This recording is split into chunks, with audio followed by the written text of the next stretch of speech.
Boa noite, senhora. Boa noite, senhor.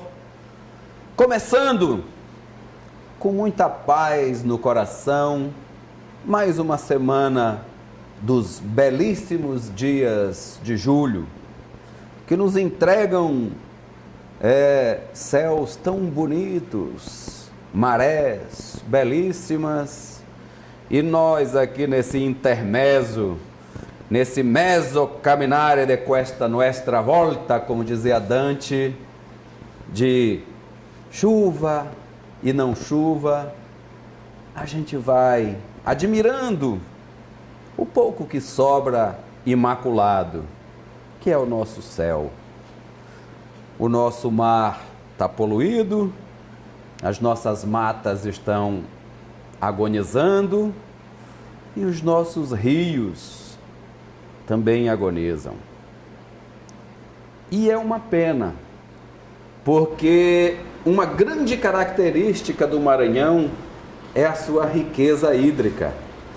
E é só o Maranhão, é do Parnaíba para cá, nós somos quase tão ricos quanto a Amazônia, o Pará, o Amazonas, porque do Piauí para lá já se sofre muito com escassez de água. Nós temos diversos grandes rios que cortam o Maranhão. É um mais bonito do que outro.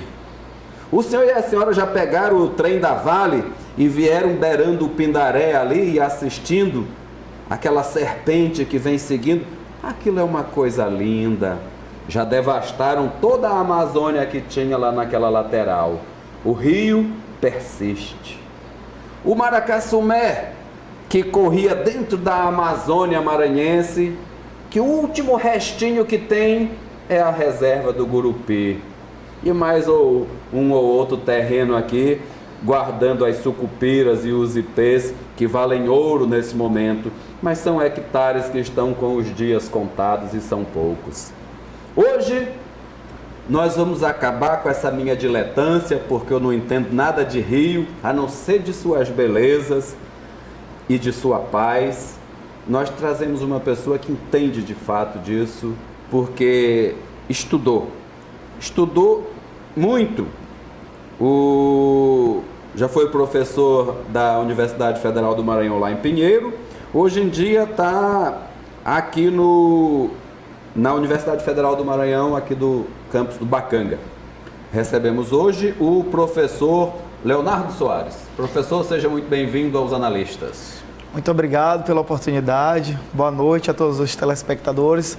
Será um prazer falar um pouco sobre os recursos hídricos do estado do Maranhão aqui, com você que é bem sabedor desse assunto, com todo esse preâmbulo que fez. Tu gosta de rio, Natanael? Eu conheço esse estudinho aí de tomar banho, inclusive. Natanael é estradeiro também. Engraçado, a gente vem conversando, eu venho conversando com o Fernando para trazer o professor aqui, Natanael. Aí ontem, entre uma cerveja e outra lá em casa, falando de rio com a Mandinha, aí a gente lembrou de um dos versos do poeta inglês que diz que mergulha no rio quem gosta de água. Com certeza. Professor, o Itapecuru é a nossa fonte preciosa. Semana passada, lá há poucos dias, vocês lançaram um livro, é um e-book, né? Que é um livro que você pode ter acesso pela internet. Mais tarde a gente fala como ter esse acesso. Você, juntamente com mais 28 pesquisadores, fizeram um amplo estudo do rio Itapecuru, considerando as políticas públicas, a geografia do local. E o resultado disso, professor, é tão aterrador quanto algumas pessoas falam? O rio Itapecuru está correndo risco? O resultado foi um grande alarme que a gente está trazendo. Ainda existe possibilidade de a gente fazer a boa gestão do recurso hídrico. Ainda não morreu, né? Ainda não morreu, mas estamos no limite. Porque senão daqui a 5, 10 anos vai acontecer o que aconteceu com os rios da nossa querida São Luís. Que eram mais de 100, né? Até o começo do século XX, né, muitos professor? Rios, muitas bacias, e se você andar hoje, por exemplo, pelo Anil, Paciência, são meramente sistemas de drenagem que levam esgoto para as praias de São Luís. Só uma dúvida, Geraldo. O Itapecuru está naquele consórcio do Munim? Ou não? Não, o Itapecuru é uma bacia separada. Bacia do Munim, bacia do Rio Itapecuru. Porque tem um consórcio ali que cuida ali dessa parte ali há algum tempo já, daqueles 5 municípios ali, Presidente Juscelino. Não tá. Não esse tá, aí né? é outro. Porque assim, é nítido, Geraldo, né? Porque assim, eu também conheço bastante ali. Aquela região tu conhece muito melhor do que eu. Tem ali no povoado de Areias, tem até um balneário ali, tem a travessa de balsa para ir para os quilombos ali. E você andando, você segue nos quilombos, você já pega a bacia do Munim. Você já vê a diferença, Geraldo, até da vegetação em torno dos rios ali do Munim, ali daqueles rios menores ali do Una, ali daquela região ali que vai chegando até ali, ali perto daquela estrada nova que fizeram ali de Santo Amaro. Esses são rios mais caudalosos, mais, né, abundantes até de vegetação. E ali na região do Itapecuru, a gente já vê ali a degradação muito forte das matas ciliares ali. É característica ali da vegetação isso ou é mesmo a ação do homem ali? Não, porque o Maranhão, ele está numa zona de transição entre os biomas. Isso é importante a gente entender. Aliás, nós temos todos, né, no Maranhão. Isso, já tivemos. Pedacinho de cada nós temos. Então, o Itapecuru é mais ou menos o limite do que a gente chama de pré-amazônica. Essa parte norte da Foz, de Santa Rita aqui para Rosário. Quando você sobe o Rio Itapecuru em direção ao sul, aí adentra no Cerrado. Aí é uma vegetação já diferente. E se você seguir para a direção do Piauí, esse cerrado vai mudando e vai para uma transição com a Caatinga, lá na frente já com Parnaíba, Piauí. Então o cerrado vai abrindo. Por conta disso, a vegetação vai mudando. As paisagens naturais do estado do Maranhão são bem diversificadas. Logo, em diferentes rios, você vai ter diferentes padrões de vegetação. Mas nessas margens aqui, assim, ele está muito assoreado, né? Sim, degradação a gente vai ter no Rio Itapecuru e em todos os rios. Agora, o estudo revelou um dado interessante. A mata ciliar em si, o que é a mata ciliar? Aquela mata que está na beira do rio. Na beira do rio. No caso do Rio Itapecuru, 100 metros para cada lado. Seria mais ou menos a mata ciliar que deveria estar preservada. Ele tem um bom índice ainda de preservação de suas matas ciliares, mas isso não garante que haja qualidade de água no rio, que esteja protegida dos diversos impactos. Por quê? Porque o rio, você tem o rio principal e tem vários rios afluentes. No caso do Itapecuru, para você ter uma noção, são 17 afluentes principais. Então você tem que cuidar do rio principal, cuidar dos afluentes e cuidar da área de drenagem desse rio principal e desses afluentes, que é o que a gente chama de bacia hidrográfica. O rio não é só retrato do seu curso, ele é retrato de toda a sua bacia de drenagem. E no caso do Itapecuru, é interessante. Sabe qual é o tamanho da bacia hidrográfica do rio Itapecuru? 53 mil quilômetros quadrados. Isso é maior do que o estado do Rio Grande do Norte, isso é maior do que o estado do Rio de Janeiro, isso é do tamanho do estado da Paraíba. Então você tem um rio que a sua área de influência é maior do que muitos estados do Brasil, que tem 56 municípios. Sim, e é mais de 1.000 quilômetros, só o principal, o Itapecuru, não é isso? 1.050 quilômetros. Se você somar toda a drenagem que tem no rio, a principal, a secundária, a terciária, a quaternária, são vários níveis de drenagem. Por onde a água corre? Choveu, está correndo uma água, aquilo é uma drenagem. Dá para dar uma volta no mundo, quando você segmenta a bacia. É um sistema complexo, né, professor? Extremamente complexo. Por isso é importante conhecer esse sistema de drenagem. Quando você conhece o sistema de drenagem, por exemplo, você não deixa a cidade crescer em cima do caminho das águas. Mas isso não é respeitado, né? Em lugar nenhum do Brasil, infelizmente. O que acontece em São Luís quando chove? Onde enche? Nos locais onde naturalmente teria uma passagem de um rio. E aí, professor, não constrói? Não, tudo bem, é necessário construir, não há outra alternativa? Constrói, mas faz o sistema de drenagem de projeto adequado para levar aquela água até o seu rio principal. Isso é possível perante a legislação. O que não pode é construir sem considerar que passa uma água e um volume de água que dá para ser conhecido. Porque existem estudos, Geraldo, que a gente consegue mapear quanto de água vai passar ali em quanto tempo em função de uma chuva X. Isso está claramente desrespeitado na capital de São Luís, né, professor? Isso ou eu estou falando bobagem? Nós nunca tivemos tantas enchentes aqui em São Luís como nesse ano. Você está corretíssimo.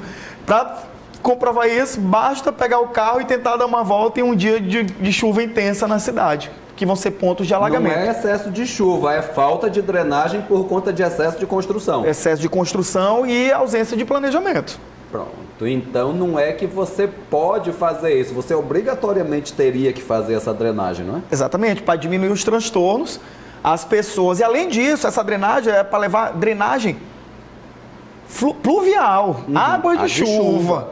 Ou seja, drena e essa água vai para o rio, um rio secundário que depois vai convergir no principal. Então deveria estar limpa de esgotos, de resíduos sólidos, né, de lixo. Então seria para levar exatamente a água, não esgoto ou outros resíduos. Que segundo a companhia de água, né, Natanael, eles pegam os esgotos de casas e prédios e ligam no sistema pluvial, né, que deveria ter só água de chuva. Esse é um grande problema de São Luís, muita ligação clandestina. Não é só o problema, né, da companhia, mas as pessoas, empresários também, infelizmente, ainda tem essa cultura. Não é difícil constatar, professor? Não é difícil, basta dar uma volta pelos rios de São Luís. Você andando, navegando, você vai encontrar pontos de lançamento de esgoto.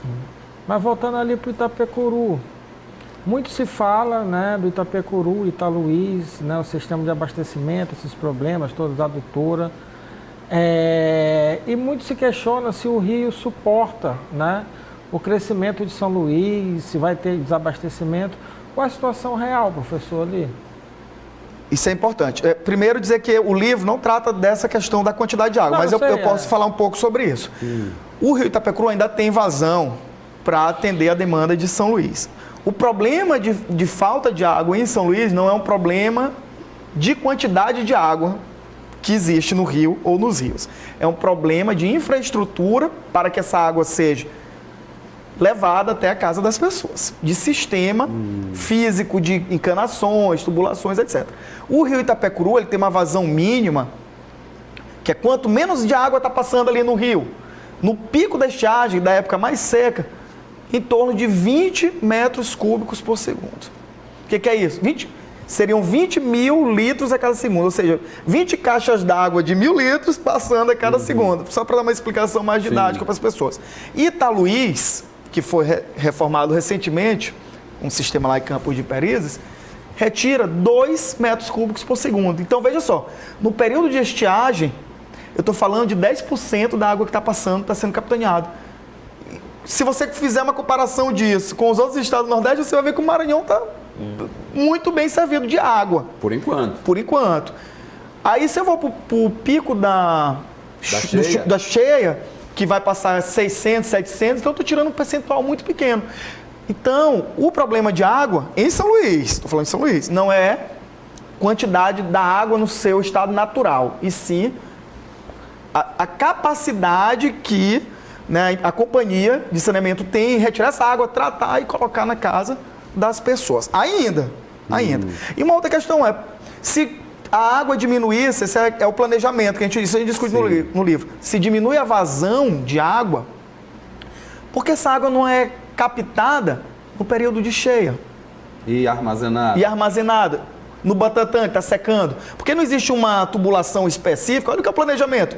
Fazer uma tubulação específica para trazer água do Itapecuru para o Butantã no período de cheia.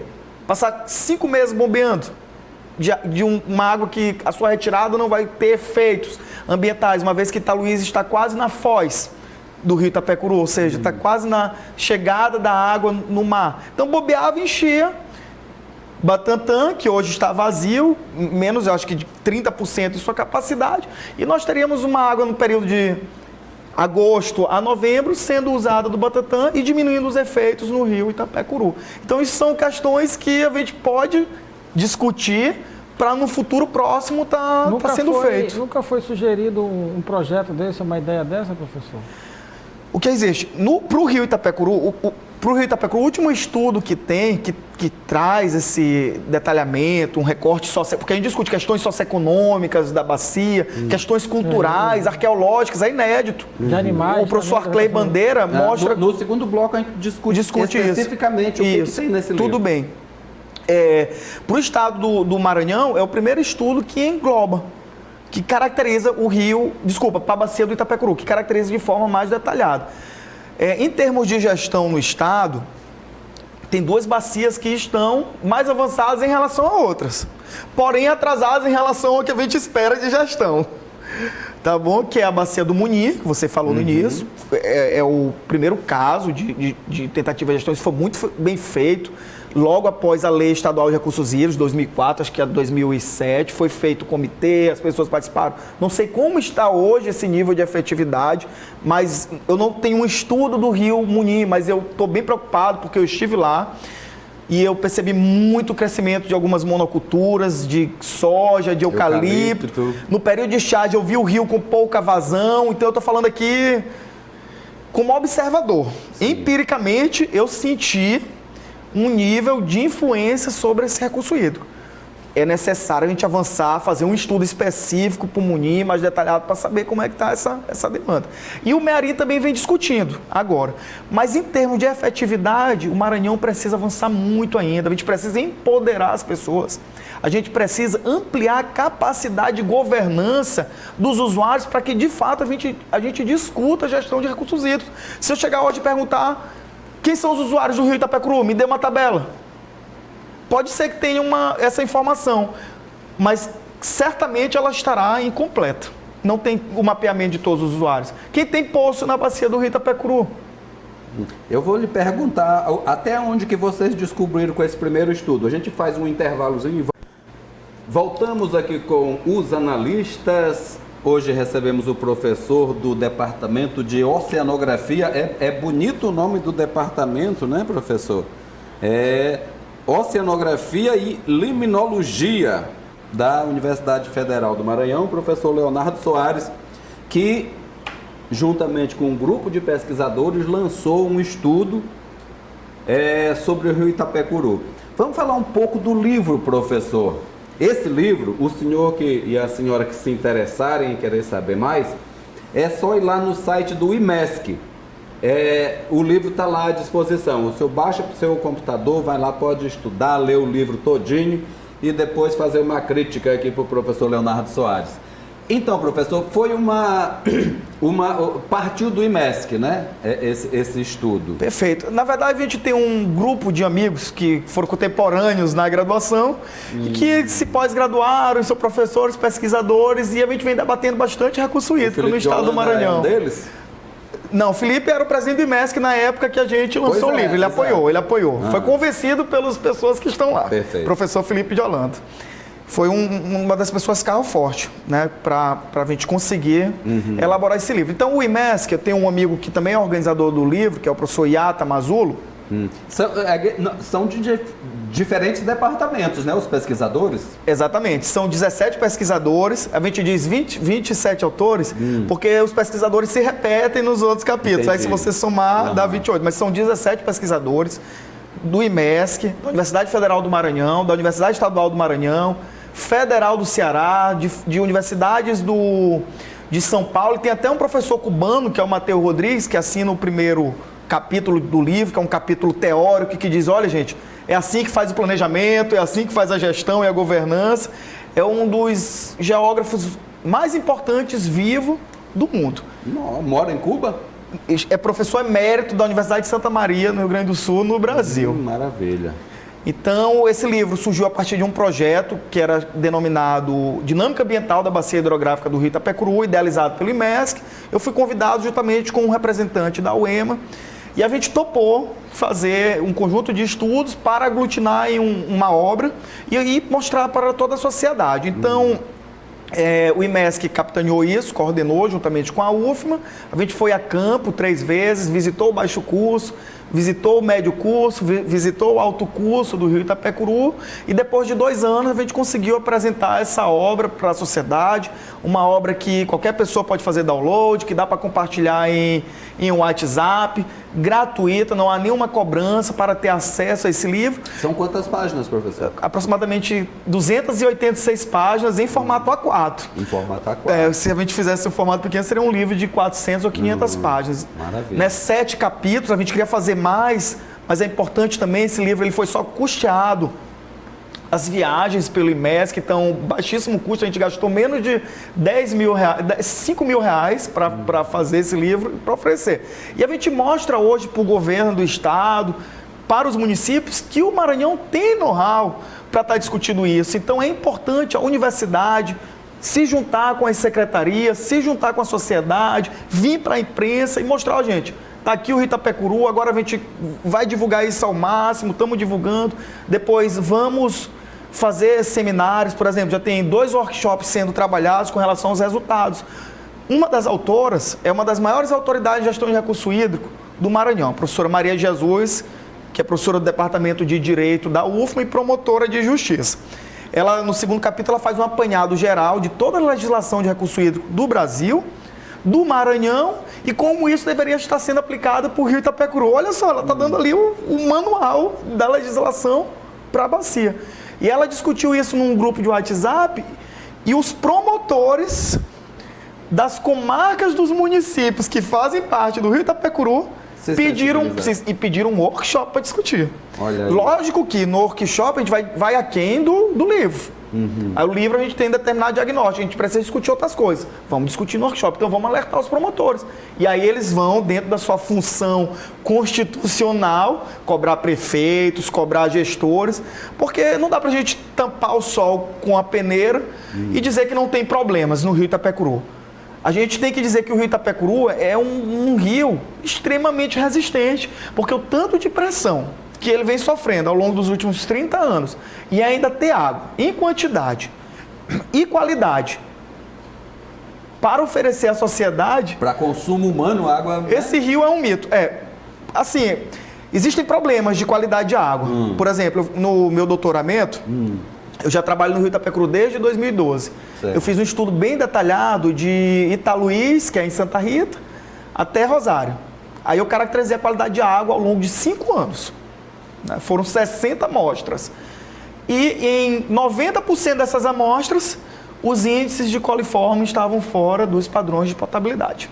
O que significa que estão bebendo água contaminada em São Luís? Não. Significa que tem que tratar com mais seriedade. Exatamente, significa 2 coisas. As cidades e as comunidades estão jogando efluentes no rio.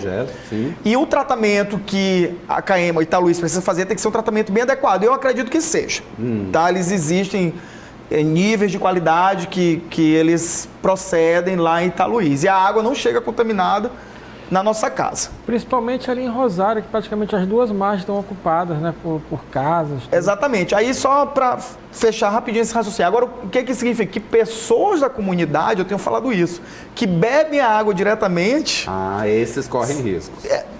Muito risco. Se você vê os índices de mortalidade de criança por diarreia são altos, são relacionados ao que? A contaminação por água. Então, se essas pessoas não estão conscientizadas que tem que ferver, que tem que colocar o cloro, exatamente, para diminuir esses contaminantes, elas estão em um problema de saúde pública. Então, é necessário que o governo, que as agências de vigilância sanitária tenham uma atuação com relação às comunidades e saber, de fato, que água elas estão bebendo. Aí, com relação às cidades, Rosário é um dos vetores.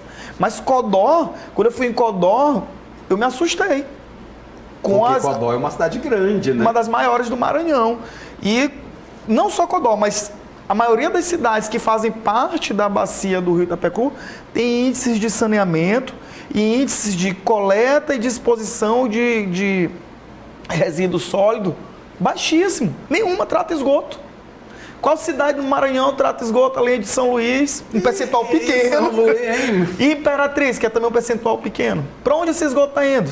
O esgoto está indo para fossa. Mas se as fossas também não forem feitas de forma adequada, se forem fossas que permitem essa água infiltrar, imagina 50 mil residências lançando seus dejetos no subsolo. O filtro tem um limite, né, professor? Tudo nesse mundo tem um limite. Tudo nesse mundo tem uma capacidade de suporte. O rio Itapecuru vem suportando. Está alterado, mas ainda está suportando. Então, o estudo mostra que é necessário avançar nas estratégias de planejamento e de gestão dessa bacia hidrográfica. Professor, o IMESC é um órgão do governo, é um órgão, a gente lembra, Natanael, nós recebemos o Felipe de Holanda aqui, deu uma aula brilhante, ele não está mais lá, né? Mas acho que, ou ele ainda está? Não, ele voltou para a UFMA, que ele é professor da UFMA também. Mas é uma pessoa que é muito consultada. É o Jonathan agora, o presidente. O Jonathan, exatamente. Se o governo se mobilizou para pedir esse estudo, organizar, ainda que barato, o senhor está vendo alguma boa vontade, alguma intenção de se fazer um trabalho sério para acabar com essa diminuição da qualidade do Itapecuru e talvez até recuperar o que já se perdeu? O governo do estado, o IMESC, que representa o governo do estado, é um órgão muito comprometido com estudos cartográficos, estudos socioeconômicos do estado do Maranhão. Eu digo porque eu vivencio bastante, converso muito com os pesquisadores, eles estão, por exemplo, coordenando o zoneamento ecológico econômico da Amazônia para discutir também esse bioma que está sendo muito degradado, que está sofrendo muita pressão, porque ou planeja e cria as regras, ou então daqui a 20 anos a gente não tem mais nada. Pois é. Então, eu vejo com bons olhos todo o trabalho do IMESC e da Secretaria de Projetos Especiais, que o IMESC hoje está vinculado, que é o Luiz Fernando. Teve até lá com vocês, né? Foi no lançamento do livro. Ele está me devendo uma visita aqui, lembra, Natanael? Eu já chamei ele estava viajando, disse que vem. Disse que o governo ia levar o governador, os resultados, ficou muito feliz. E a gente espera agora as implicações, que são estudos mais detalhados. A universidade está de porta aberta para essas demandas, né? A gente tem um corpo técnico muito bem preparado. O departamento de oceanografia e limnologia, que você disse que tem um nome lindo, bonito. tem pessoas lindas lá também, do ponto de vista de dar um respaldo para a sociedade. João, que é lá de Santa Rita, acho que ainda está lá cuidando. Não, foi um professor que... se aposentou, João? Ele era visitante, trabalha com psicultura, não é isso? Já deu uma contribuição muito significativa. Inclusive lá do povoado de Areias. Que é lá, eu estive lá. Muito importante para o estado do Maranhão, professor João. Mas nós temos, por exemplo, a professora Flávia Mochel, no departamento, que é muito conhecido. Professor Antônio Carlos Leal de Castro, que também é muito conhecido. E outros professores que estão há mais de 40 anos discutindo questões ambientais e relacionadas à água, rios e oceanos no departamento de oceanografia. Então a gente espera que essa aproximação, cada vez ela se torne mais forte, ela vem se tornando nos últimos anos, mas acima de tudo, que esse planejamento saia do papel, né? Que é o que que eu agonizo como pesquisador. Eu quero que o que a gente coloque no papel, de fato, se transforme em política pública e mude a realidade da sociedade e das pessoas. O governo do estado do Maranhão, no ano passado, ele vem desenvolvendo um programa muito importante, que é o Maranhão Verde, que é nas nascentes do rio Itapecuru. Que é a distribuição de muda. E o pagamento de uma bolsa verde, fazendo capacitações. Então, por exemplo, a gente espera que um programa desse, ele se amplie para outras unidades de conservação, outras bacias. Afinal de contas, o Maranhão também não é só o rio Itapecuru. Pois é. O Munim... Ainda bem. O Munim e o Pindaré também estão explorando. O Maracaçumé, que era um rio belíssimo, está quase morto. Quem conhece o Maranhão sabe que os rios vêm passando por muitos impactos e muita mudança aos últimos dos 20 anos. Você, Geraldo, conhece muito bem o estado, você pode relatar isso. O Rio Preguiça corre um risco muito grande, porque aquela região está tomada de eucalipto e de soja. E o senhor pode até explicar no próximo bloco que o cerrado, ele morrendo, para voltar é difícil, né, professor? A gente faz mais uma paradinha e volta aqui com o professor. Voltamos aqui com os analistas. Hoje estamos falando de rios, de recursos hídricos e principalmente do rio Itapecuru, que foi foco de um estudo bastante amplo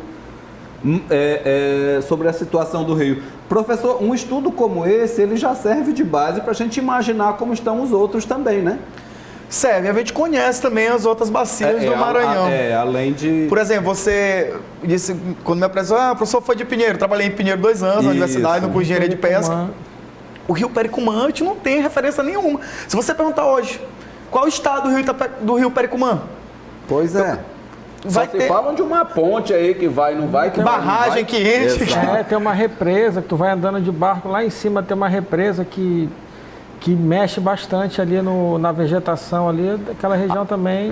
Tem o Rio Maracu também, que é importantíssimo para aquelas lagoas ali de Viana. Aí você vai ter algumas produções da época do professor Policarpo, que é um importante professor da Baixada Maranhense, que escreveu alguns artigos. Mas aí Maracu tem um livro ou outro de um professor mais estudo denso, com características, pouquíssimos no estado do Maranhão. E quando tem, não estão disponíveis nem para academia. Semana passada eu consegui um amplo diagnóstico do Rio Meri. Olha aí. De 2014, que eu não conhecia. Eu me assustei quando eu olhei. Eu digo, poxa, fizeram um estudo, devem ter pago uma fortuna por isso e não está disponível para academia. Fica ali num negocinho, um link que para achar é bem difícil. Então, parece até de propósito, né, professor? E é uma informação, às vezes, tão valiosa, que a gente pode transformar num livro, os encaminhamentos, as questões que podem avançar com relação ao planejamento daquela bacia. Então, é importante também que tudo que exista com relação aos recursos estivesse disponível em uma única plataforma, para que uma pessoa que quer discutir aquele determinado tema vá lá e consiga ter acesso. Deixa eu perguntar, o seu doutorado é em planejamento, e planejamento a gente também deve estudar muito a parte financeira, né, do dinheiro. Me diga uma coisa, ou não, professor? Um pouco, porque na verdade eu fiz o doutorado em desenvolvimento e meio ambiente, aí estudo economia, porque é desenvolvimento. Mas eu acho que o senhor vai saber me responder isso, ou pelo menos sabe mais do que eu. Para fazer o que se tem que fazer, olha só, Natanael, com o Itapecuru, ou com o Maracu, com o Maracaçumé, com o Turi, com o Turiaçu, com o Rio Balsas, com o Rio Preto, para fazer é caro. É caro. Muito caro. Mas esse caro... Não há... Esses europeus que gostam tanto de dar dinheiro para a Amazônia, eles têm Fundo Amazônia, BNDES, nós vários. temos a Amazônia. Exatamente. Tem como arranjar dinheiro? Totalmente. Por que o povo não arranja, professor? Aí é vontade de força política. Né? Será que isso vai mudar agora? Não sabe, né? Mas em alguns municípios, se não mudar, a gente não sabe onde iremos chegar. Mas é mais importante do que remédio, não é, professor? Na Europa, o presidente do comitê da bacia é mais importante do que o prefeito. Olha aí. Não, basta tu ver o trabalho que fizeram com o Rio Sena. Isso. Com o Tamisa. Isso, o Tamisa voltou a ter peixe com o tratamento que fizeram. Imagina, a bacia Itapecuru tem 56 municípios. Alguns totalmente inseridos, outros uma parcela. Se o presidente se funcionasse, não só o Itapecuru, no Brasil todo, se funcionasse os comitês de bacia, o presidente é que ia encaminhar quem vai ser usuário de água ou não e a quantidade de cada um. Existe algum outro projeto que está trabalhando o Itapecuru? Existe. A UEMA está capitaneando um recurso via Codevasf, porque o Itapecuru faz parte, né, da região que engloba a Codevasf, e eles estão fazendo o plano diretor da bacia do Itapecuru. Estão em fase de projeto. Eu desconheço o escopo e o conteúdo, mas eu sei que se isso for feito... O senhor é a segunda pessoa que sabe da existência desse projeto, mas parece que ele está... A gente precisava falar dele aqui também. Nós entrevistamos, sabatinamos o Roberto Rocha. Ele que toca esse projeto, isso, né? Ele que toca esse projeto via Codevasf lá. Exato, eu queria saber mais desse projeto também. E está na segunda fase, que a primeira fase foi uma empresa de Minas, chamada Arcades, se eu não me engano, posso estar enganado com o nome, que ia fazer um primeiro diagnóstico. Também não conheço o produto, mas a Codevasf tem alocado recurso para fazer alguns estudos na bacia do Rio Itapecuru. Vocês gastaram? Foi investimento, professor? Do livro? Menos de 5 mil. Quanto será, Ricardo? Vamos até averiguar quanto é que foi o recurso da Codevasf para fazer isso. É uma boa ideia. Mas, professor, como assim? Então, com 5 mil reais vocês produziram um livro de 400 páginas, ninguém ganhou dinheiro? Nesse estudo não, só... Mas é um estudo que não tem, para mim não tem preço, professor, estão disponibilizando isso de grátis. Mas é a função social da universidade também, perfeito, né? Mas e por que não tem mais, professor? Já que a universidade sempre teve, tem e vai continuar tendo função social, e os pesquisadores estão lá loucos para trabalharem e trabalham até a baixo custo, parece de graça, e não se recorre a eles. Realmente, diabo é isso? é uma dicotomia que não dá para entender, mas tem um grupo de pesquisadores que são comprometidos, muito comprometidos tenho com muitos outros, amigos que são igual a vocês, professor. e a gente está disponível para estar fazendo esse tipo de estudo e outras questões também. Mas assim, se a gente tivesse recursos, a gente avançaria muito. Por exemplo, a vazão do rio. Precisa de um ano, no mínimo, com equipamentos que são caríssimos, que teriam que estar distribuídos ao longo das principais afluentes, para a gente saber quanto de água está passando, quanto cada subbacia está contribuindo. Aí, por exemplo, a gente sairia de 5 para 1 milhão de reais. Mas 1 milhão é muito... Se com Pouco. 1 milhão dava para fazer 1 milhão dentro desses dinheiro que o presidente fica distribuindo, que nem carta das jogatinas de uns amigas nossas aí, não é nada. Não é nada? Responde, Natanael, tu que sabe mais do que eu, que é inteligente, eu começo a me zangar com esse negócio, professor. Estamos deixando morrer a nossa preciosidade.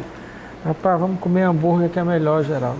Tá. Professor, Ó, se eu fosse, por exemplo, se eu tivesse o poder de dizer o que precisa ser feito para o Rio Itapecuru, Tá aí, urgente, sanear todas as cidades que ele passa. Ou seja, é uma coisa indireta. Indireta. O problema não está no Rio.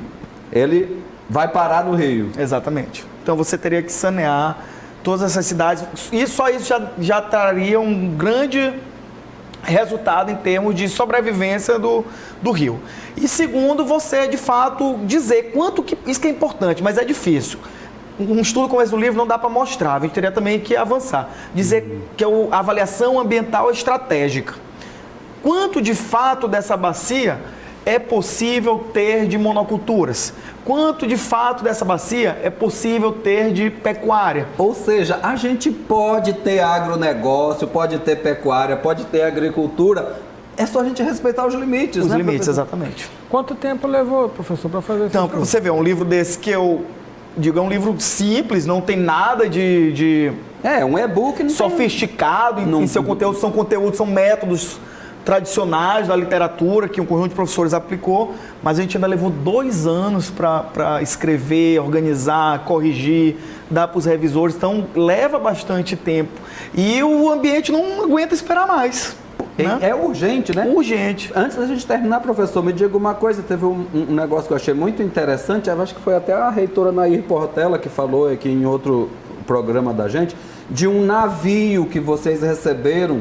Chegou o navio? Chegou. Que fica no Porto de Ribamar, né? Isso vai ajudar os trabalhos de vocês? É um navio escola. É um navio escola. Que agora ele... Foram 6, me parece, ou 3 no Brasil inteiro e um veio para o Maranhão. 4 né? no Brasil e a UFMA capitaneou a gestão de um desses navios. E é um navio Tá que funcionando já? Recebe os alunos e... É do seu departamento, né? Que toma conta ou não? Não, foi criada uma estrutura administrativa com muito debate lá na universidade da forma como foi criado. Né? Já entendi. Eu acho que precisa, inclusive, de um programa com um de cada lado aqui para escutar os dois lados. Ia ser uma pauta super interessante, como foi criado. Mas ele está cumprindo a sua principal função, que é receber alunos e levar para dar aulas práticas de oceanografia. O Brasil avançou muito com relação com esse projeto. Nunca tinha sido executado um projeto desse nível no Brasil, de ter aula prática dentro de um laboratório de ensino flutuante. Perfeito. Vamos brincar de bloqueio ou compartilha?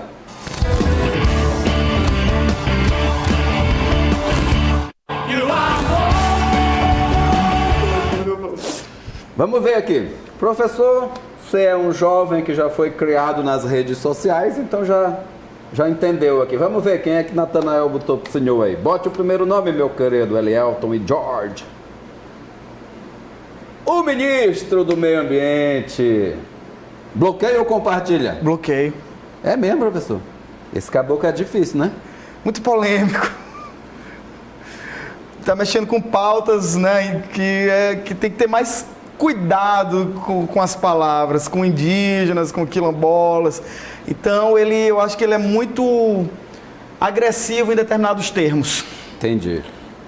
Acho que ele é puxa-saco do viés ideológico. Então, vamos ver. Segundo nome.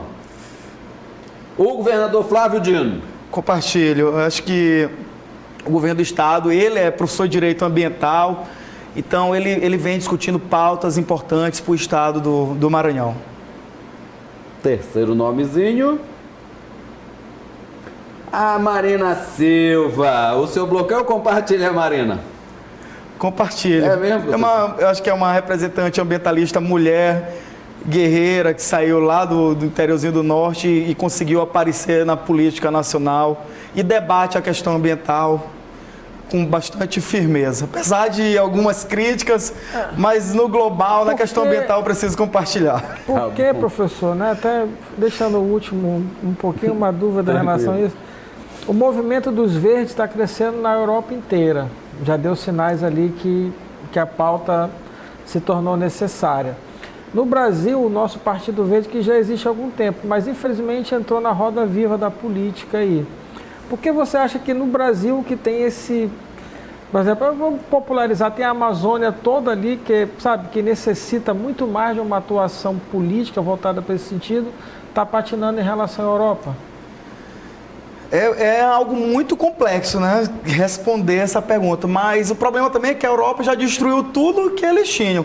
E o Brasil precisa não deixar destruir tudo que temos. Eles têm que pagar a gente pra gente preservar. Exatamente, pagar a gente para preservar. 1 bilhãozinho lá da Noruega, que é 95% da Noruega e 5% da Alemanha, é muito pouco. E eles precisam da Amazônia também para manutenção de clima, de várias questões. E para comprar crédito de carbono. E a biodiversidade que está na Amazônia, que eles têm tecnologia para desenvolver novos produtos e a gente ainda está caminhando. Então, se a gente destrói essa Amazônia, a gente perde muito em biotecnologia.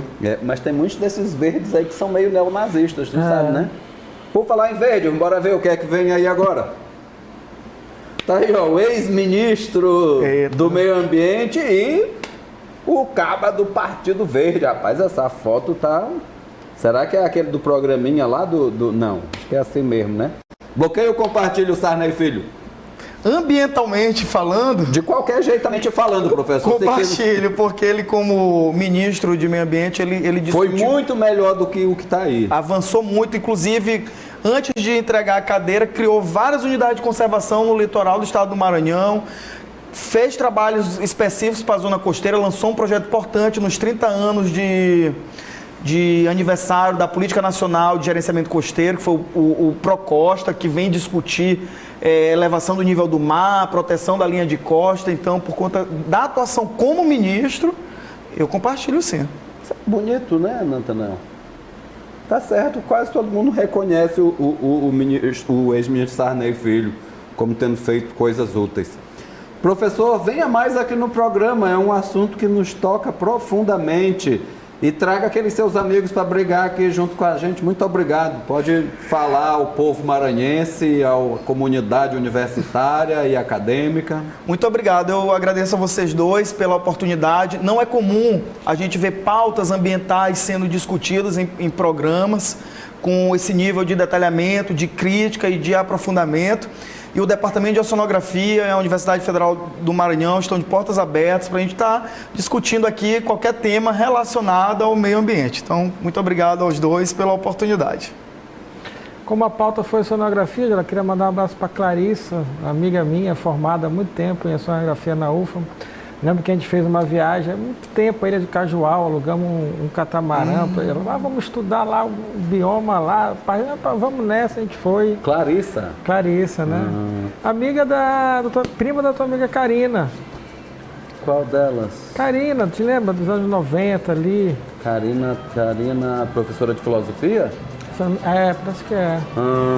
E tem também a Raíssa Celina, que é formada em oceanografia, está tirando doutorado lá no Rio. Vai fazer o concurso lá pro meu lugar agora, na UFMA? Em Pinheiro, que eu saí, deixei a vaga, vai ter o concurso. Pois é, amiga de infância de Amandinha.